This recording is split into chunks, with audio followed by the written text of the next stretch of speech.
So, this is a difficult topic to talk about. A lot of this is coming from a very personal place for me. I've been guided to put some pieces together from things that I've experienced since childhood. In this video, I'm going to talk about two different types of negative spiritual influence that we can experience, why it happens, and what to do about it. One is spiritual attack and the other is entity attachments. I know that this can be a touchy subject because those of us who have been doing the healing work, we know our lives are about us, we are the creators of our lives, and we don't want to promote a victim mentality or disempowerment. But it's extremely important to acknowledge what's going on. There are things happening that need to be talked about. So first, let's talk about spiritual attack. When this is happening, negative entities aren't trying to break us. They're trying to amplify our fear, our stress, our anxiety. The goal here is to make these feelings so intense that we feel incapable of moving through what we're experiencing in order to get us to fall back into our safe zone and into what's comfortable and keep us managing our insecurities, our shame, our fear, whatever it is, the same way we always have instead of finding a way to move through it. The shame, the guilt, the embarrassment, the powerlessness, the responsibility is too much to bear. So let me just go back to the way I've been coping with it instead of allowing it to fully come to the surface to be processed. How I believe that this is happening is through frequencies being sent to us that are on the very high end and the very low end of the spectrum. These frequencies can be difficult for our physical bodies to handle. They can cause anxiety, issues with sleep, and increased blood pressure.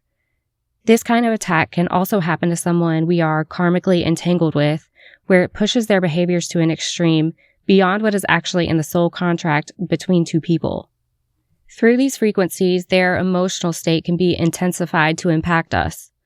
They already touch our wounds as they were meant to so we can recognize them and heal them, but this can be amplified in a way that makes it feel like there is an impenetrable wall in front of us, but that's not actually true.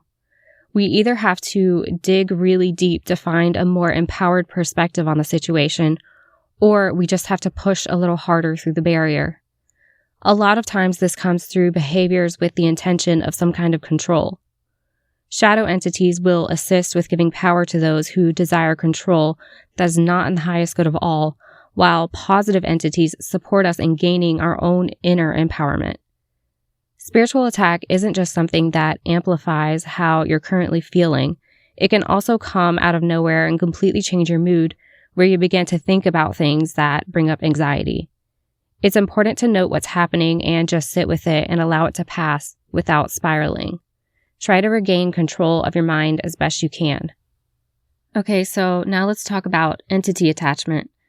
This is a lot darker than spiritual attack and the intention is very different. I just want to say that this can happen to anyone.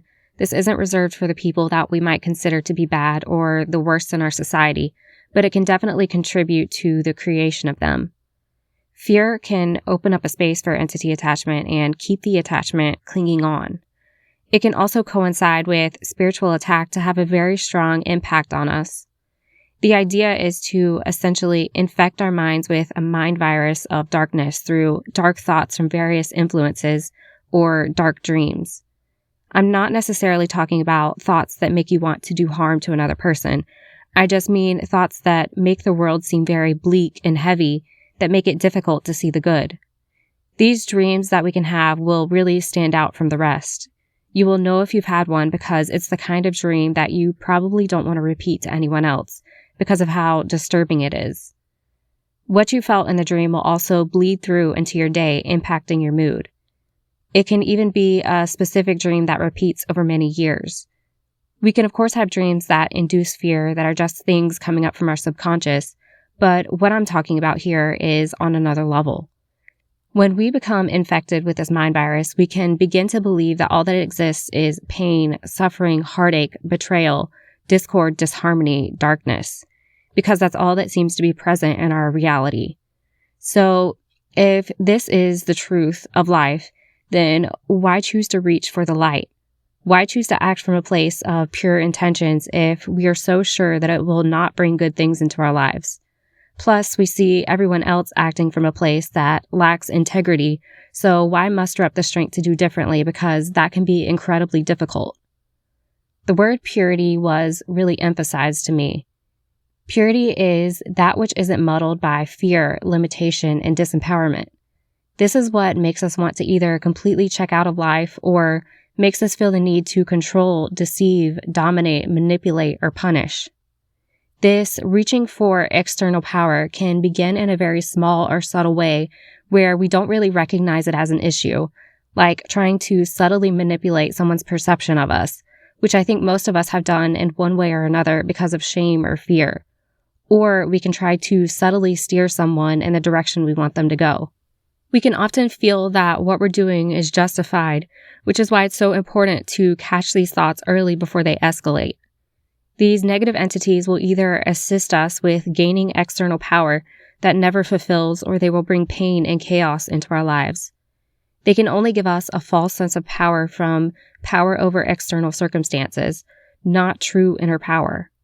There will always be a feeling of needing more and more to fill the internal void. Entity attachment can also manifest in a purely internal way versus external.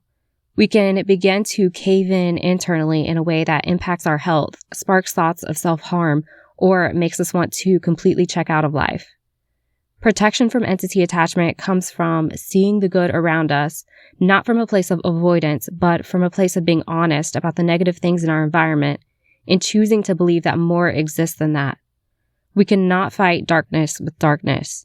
We have to understand that if we want to experience true fulfillment and joy and also help the earth, then we must choose to act the best we know how and the best we can with pure intentions, honesty, and integrity, despite our fear of what could come from that.